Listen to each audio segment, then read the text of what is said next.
Mr. President, distinguished colleagues, I rise today on a matter of personal and collective privilege. Mahiya naman kayo. These are the very exact words uttered by the President 8 months ago. Yes, Mr. President, walong buwan na mula nang tumambad sa sambayanang Pilipino at sa buong mundo ang malawakang anomalya at korupsyon sa likod ng mga flood control projects. Pagkatapos ng 8 buwan, natukoy na ba kung sino ang mga walang hiya? Since the first Blue Ribbon hearing last August 19, 2025, the public has watched closely, anticipating the outcome of our inquiries and investigations. The demand for transparency and accountability did not subside. It has only grown louder. Despite the increasing public clamor for transparency and accountability, we are stuck in a maze of indecision and complacency, waiting for a report that has long been overdue. Mr. President, as early as December of last year, the minority submitted its observations, findings, and recommendations based on the initial 6 public hearings of the Blue Ribbon Committee and labeled it a minority report, for lack of a better term. Let me be clear, it was not intended to disrespect the committee nor the Senate as a body. Fully aware of the hearings on the flood control anomalies that had not concluded, and in the absence of a committee report, the public has long been waiting. The report was not filed with the Bills and Index, but coursed through the office of the Senate President, hoping for proper disposition. The minority report was initiated out of our solemn duty to the Filipino people who were eagerly awaiting and demanding for the Senate's decisive action on the nationwide flood control scandal. Our intention was clear from the outset: to uncover the truth, hold people accountable, and propose legislative measures that will finally dismantle the deeply entrenched corruption that characterize our infrastructure projects. Ladies and gentlemen of this chamber, the people have waited long enough. It has been 7 months since the first Blue Ribbon hearing.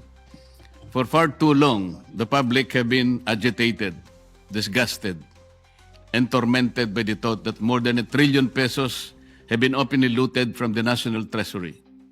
Yet to this day, no one has been held accountable except for the small fry. In several instances and interviews, the chairman of the Blue Ribbon Committee has said that a partial committee report is to be released.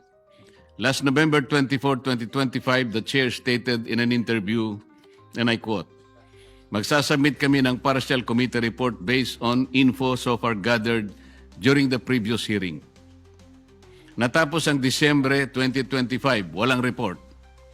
Then on January 14, 2026, during the kapihan sa Senado, another statement was made that the report was still being drafted by his staff, even chiding them for being inept.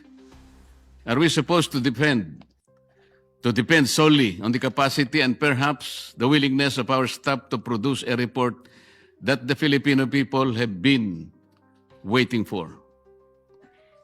A report that is not merely a formality but a duty we owe to the public we serve. It was out of exasperation that on January 20, 2026, we took it upon ourselves to formally release the minority report in a press conference to prevent the findings of our inquiry from being stalled while the public continues to wait for answers. Yet again, on January 26, 2026, the chairman once again said that BRC's partial committee report was almost finished. Mr. President, the minority report was not done half-heartedly, nor was it done out of disregard for this institution. It was done because the Filipino people have been waiting for this chamber to tell them what has been found. The submission of a minority report therefore served a simple yet necessary and urgent purpose: to let our people know that something has been done, at least from our side.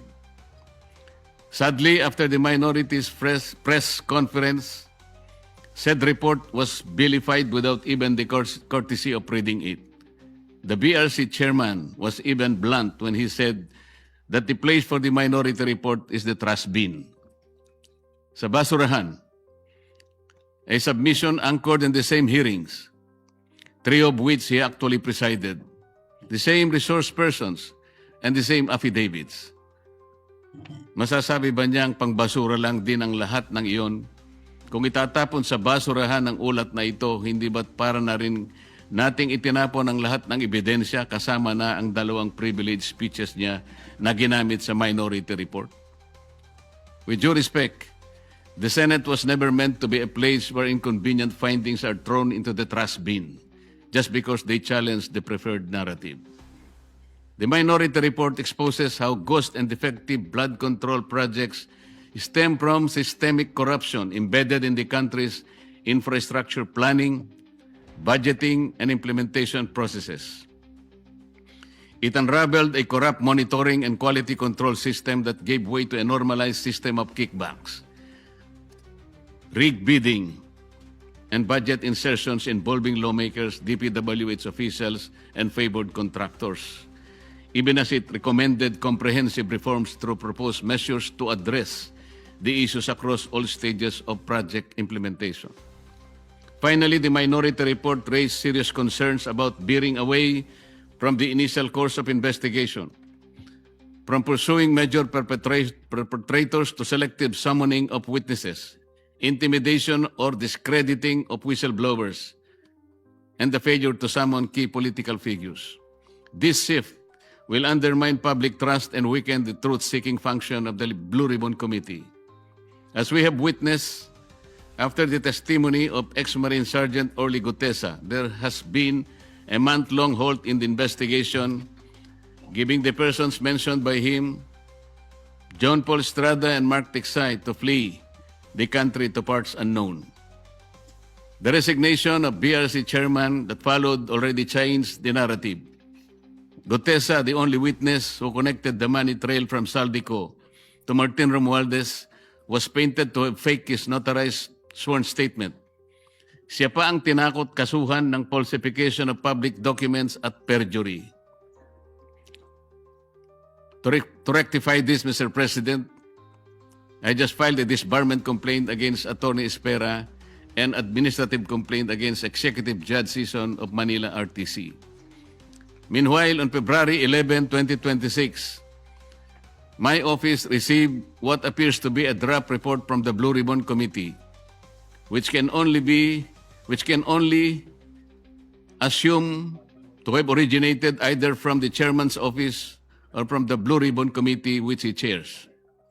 What was transmitted to us, Mr. President, was a link to a PDF document bearing a watermark OS Marcoleta across each and every page.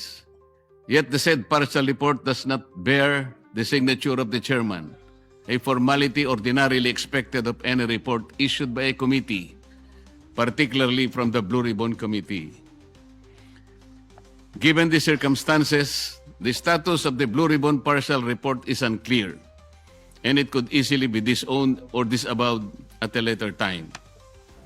In light of this, Mr. President, guidance is respectfully sought on how such a document should be properly regarded by this body. The same people were hell-bent on criticizing the manner by which the minority report was submitted. Yet they have no qualm circulating a supposed committee report in a manner that lacks even the most basic formalities expected of an official document of this institution. Maybe because of the following observed weaknesses. In the BRC chairman's interview with Dos por Dos on DCRH as early as July 31, 2025, he alleged that there are at least 60 sitting congressmen who also acted as contractors of infrastructure projects in their own districts. In a press conference and in a press release dated August 10, 2025, posted on the Senate website, the BRC chairman disclosed that House members called him and that he had a list of 67 congressmen who were contractors. Yet he did not summon them to any BRC hearing. Why did he not name them, to be fair to the rest of the members of the House of Representatives? In the sworn statement of the Diskaya, 17 congressmen were also mentioned. Why were not they asked to appear before the committee? On the other hand, the statements of former Yusek Bernardo and his cohorts Alcantara and Hernandez, who named certain senators upon the intercession of the Department of Justice, were readily heralded as gospel truth. The chairman of the BRC has also named at least 11 contractors in his first and second privilege speeches, whom he crucified to be involved in the flood control mess. Bakit hindi na sila ipinatawag? Bakit iilan lang mula sa 11 kontratistang kanyang tinukoy ang aktual na humarap sa pagdinig? Bakit namimili? Ano ang ibig sabihin nito? Remarkably, on November 14, 2025, the BRC chairman invited former Speaker Martin Romualdez to testify in its 7th hearing. He did not appear. Then on January 22, 2026, as quoted by various media outlets, the chairman said that former Speaker Martin will be invited again. If he wants to attend, he is welcome. But he cannot be forced to come due to interparliamentary courtesy. This doctrine can be challenged in the light of Section 27, Article 2 of the 1987 Constitution, which reads, "The state will maintain honesty and integrity in the public service and take positive and effective measures against graft and corruption." This doctrine, Mr. President, which is not even part of our rules, is not absolute and should not prevail over a clear and categorical mandate of the Constitution.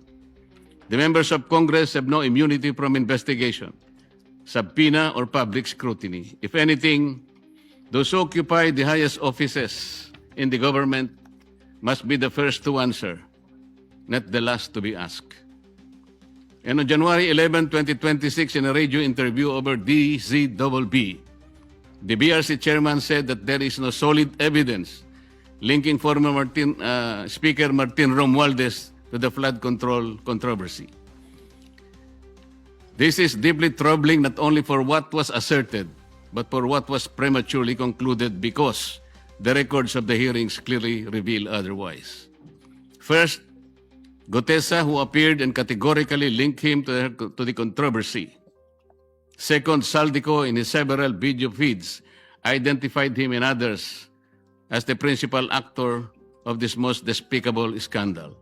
Third, at least 2 out of the 17 congressmen in Diskaya's list reportedly referred to Martin Romualdez. Sa mga unang pagdinig ng Blue Ribbon Committee sa ilalim ng pamumuno ng kasalukuyang chairperson, iminungkahi ko po, Ginoong Pangulo, na anyayahan din si dating Governor Luis Chavit Singson na nagpahayag din ng kahandaan at kagustuhan na dumalo upang tumistigo sa mga flood control projects sa Ilocos. Wala rin pong nangyari, Ginoong Pangulo. We are now seeing a clear pattern in this mambo-jumbo that whenever a witness points to former Speaker Romualdez as being linked to the controversy, the credibility of that witness is quickly placed in question. In an ambush interview at the Senate on November 14, 2025, by various media outlets, the BRC chairman clarified that a remote sworn testimony will be allowed only if Saldico appears before Philippine Embassy or Consulate, and a request for a Zoom meeting under oath will be valid. First, Saldico fears for his life and therefore he cannot go to any Philippine Embassy. Kung si Gutesa nga ay bigla na lang naglaho na parang bula. Sa halip na suportahan at pakinggan ang mga naglalantad ng katotohanan, sila'y pinababayaan at nailalagay pa sa panganib.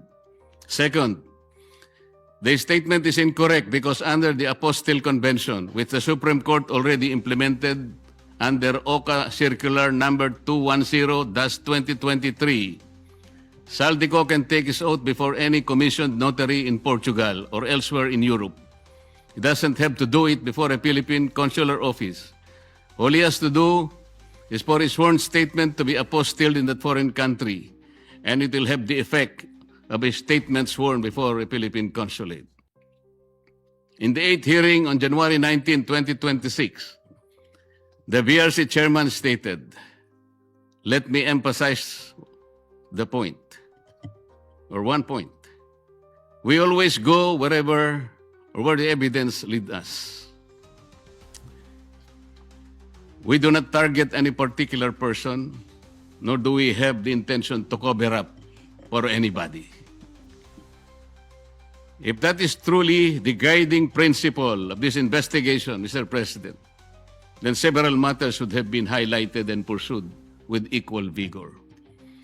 For instance, on November 18, 2025, he made a revelation during the plenary debates of the 2026 budget on general principles in the presence of DBCC officials. Sinabi niya na base sa usapan nila ni Yusek Bernardo, meron siyang may mga taong nagne-name drop sa Pangulo, tulad ni na Yusek Adrian Bersamin at Yusek Traigib Olaybar, na nagutos kay Saldico na ipasok sa BICAM yung insertions ng 100 billion. Panoorin po natin ang video, Mr. President.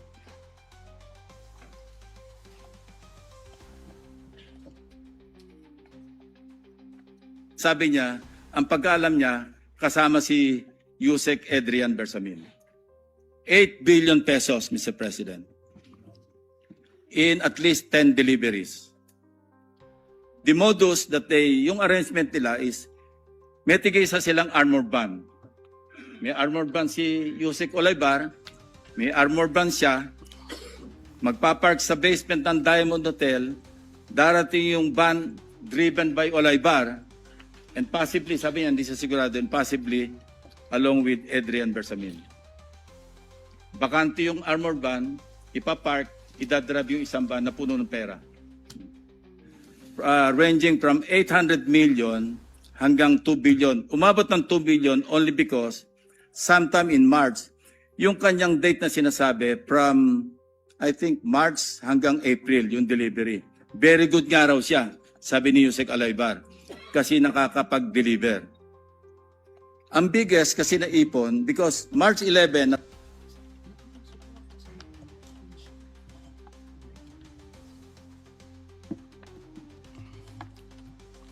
Ngunit kailanman na hindi po naimbitahan si Yusek Adrian Bersamin upang harapin at linawin ang akusasyong ito na mismong chairman pa ang nagsiwalat sa plenaryo.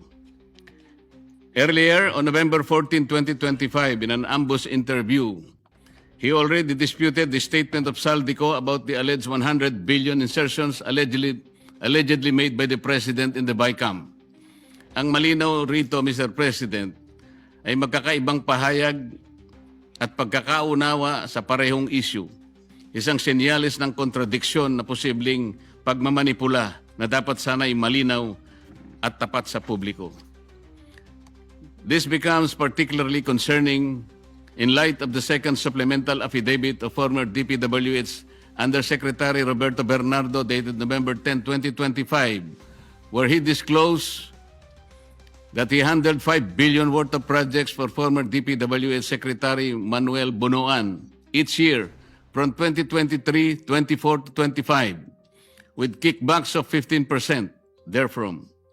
From this kickback, 75% will be shared by Bunoan and Cabral. The 25% goes to Bernardo. Pinayagan din ng chairman ng BRC ang pakikialam ng DOJ sa mga pagdinig, lalo na sa pagpili ng mga gagawing testigo sa ilalim ng Witness Protection Program. Ito ay sa pamamagitan ng sapilitang pagre-require ng restitution na hindi naman hinihingi ng batas. Hindi rin po binigyan ng pansin ang mga naging kaganapan sa number 30 Tamarin Street, South Forbes, na binigyang diin ni Saldico sa isa sa marami niyang video revelations. Sinabi ni Saldico na nag-deliver siya ng 1 billion sa lugar na yon, 200 million noong December 2, 2025 at 800 million noong December 5, 2025. Ayon po kay Saldico, ang paghahatid ng 200 million ay ginamitan ng isang Grandia Elite. Yun namang 800 million ay ginamitan ng dalawang Grandia Elite. Ang mga ito ay tinanggap di umano ni Yusek Jojo Cadiz sakay ng kanyang Toyota Fortuner kasama ang kanyang driver. Ang mga perang ito ay inihatid daw sa bahay ng Pangulo sa Naray Street gamit ang mga nabanggit na mga sasakyan. Ang dami pong dapat inimbitahan upang linawin at maimbestigahan ang bagay na ito.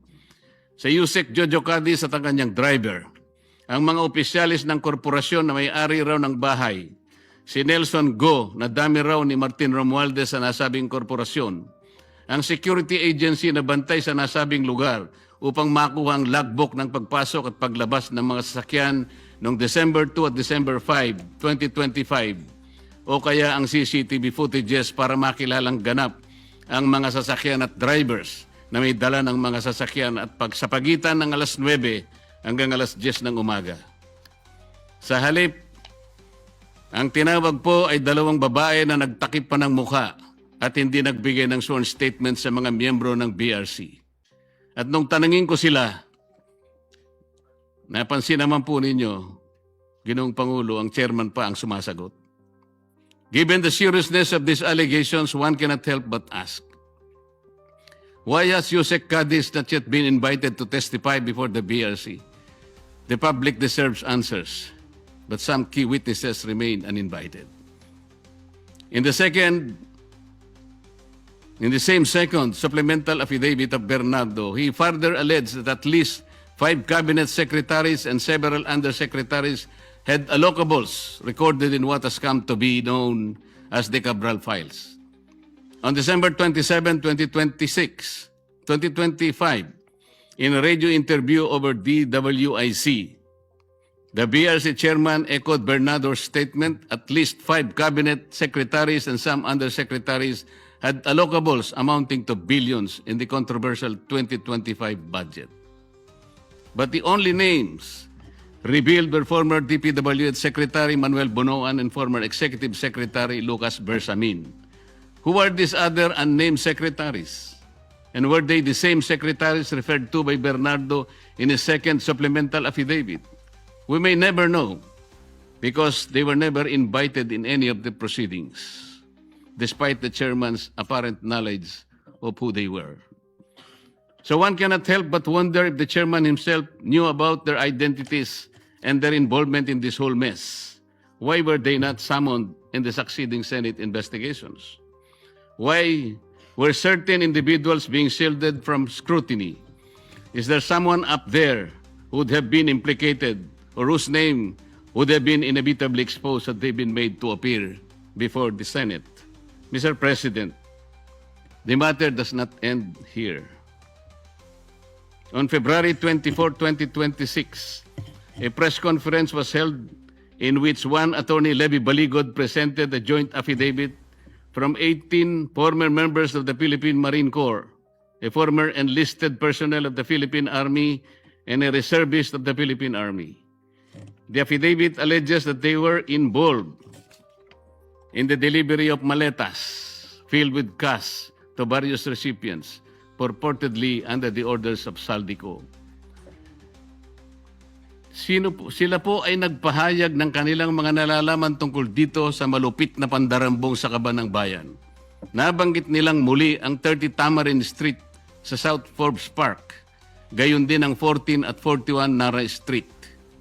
Nabanggit din ang opisina ni Saldico sa House of Representatives at bahay daw sa Aguado sa harap ng Malacanang. Kinumpirma rin nila na totoo ang mga inihayag ni Orly Gutesa sa nakalipas na pagdinig ng komite. Bukod pa rito, isa sa mga nagsalitang ex-Marines ay tumestigong isinama siya ni Saldico nang magatid daw ng 5 malalaking maleta sa bahay ng Pangulo sa Ilocos Norte. Ayon sa kanyang pahayag, si Congressman Sandro Marcos pa umano ang tumanggap ng pera at ilang oras lamang ang lumipas ay dumating rin daw ang Pangulo at ang unang ginang. Pero ano po ang ginawa ng chairman ng BRC? Sa halip na iharap sa taong bayan at diretsahang tanungin sa kanilang mga pahayag, kahagad na pinag-alinlanganan ang kanilang kredibilidad. Bago pa man masuri ang kanilang salaysay sa harap ng Senado, tila nabuo na ang isang konklusyon sa mismong chairman na dapat sana ay siyang magsiyasat nito. Ipinagkibit-balikat na lamang ang kanilang mga salaysay nang hindi man lang binigyan ng oportunidad na sumagot sa mga konklusyon at teorya. Kung ang kanilang mga pahayag ay hindi kapani-paniwala, lalong nararapat na sila'y paharapin sa isang formal at pagdinig upang doon mismo masubok ang kanilang inihayag.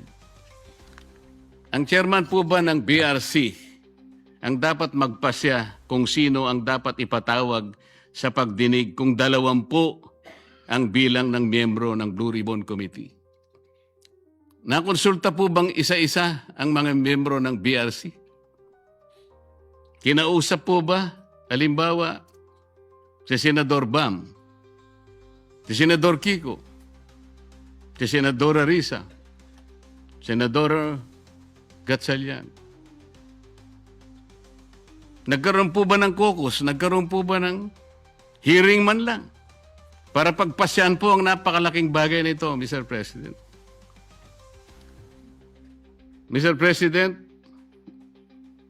sila ay matapang na nagsalita at handang tumestigo ayon sa kanilang nakita. Saksi sila sa kung saan at kanino dinala ang limpak-limpak na perang nakapaloob sa mga maleta, mga kahon at iba pang mga sisidlan na kanilang ginamit. Ano bang patunay pa ang dapat nilang ilabas para lamang sila'y inyong umpisahang pakinggan? O baka gusto nilang ang maliit pa ang magsalita? Hindi raw kapani-paniwala. Sila nga ang inutusang magdala ng pera, Ginoong Pangulo. Kaya ang tanong, ano bang kinakatakutan ng chairman? Ano na po ba ang nangyari sa pagsunod sa ebidensya? O piling ebidensya lamang ba ang susuriin at ipipikit na lamang ang mata sa iba? Ngayon sa Romans 1:18, nahayag mula sa langit ang puot ng Diyos laban sa lahat ng kalapastanganan at kasamaan ng mga taong dahil sa kanilang kasamaan ay hinahadlangan ng katotohanan. Hanggang kailan po itong tahasang pagharang sa katotohanan, Ginoong Pangulo? Ano na po ba ang nangyari sa makulay na kasaysayan ng Blue Ribbon Committee na sa mahabang panahon ay tiningala at nagsilbing isang bantayog sa pagtukoy at pagtutok sa mga katiwalian at pagdarambong na nagaganap sa ating burokrasya? Hanggang kailan po tayo maghahalokip-kip ng mga kamay sa harap ng malawakan at karumal-dumal na paglima sa ating kabangbayan? Hanggang kailan po maghihintay sa wala ang taong bayan na mistulang ninakawan sa tanghaling tapat? Hanggang kailan ang mistulang pagbubulag-bulagan, Ginoong Pangulo? Hanggang kailan po magtitiwala sa atin ang taong bayan na nandito tayo para proteksyonan ang kanilang kapakanan? Hanggang kailan po sila mapapaniwala na makakagawa pa tayo ng mabuti para sa kanila? Hanggang kailan po kaya ang pagmamaang-maangan, Ginoong Pangulo? Naghanap po ng kasagutan ang mga mamamayan. Hindi po bukas, hindi po sa makalawa. Ngayon na po, Ginoong Pangulo. Kasihan nawa ng Diyos ang ating bansa. Maraming salamat po, Ginoong Pangulo. Well, we wish that the distinguished gentleman can deliver that when the BRC chairman is here. But nevertheless, I was informed that he will answer all the points tomorrow. Thank you, Majority Leader. Thank you very much, Mr.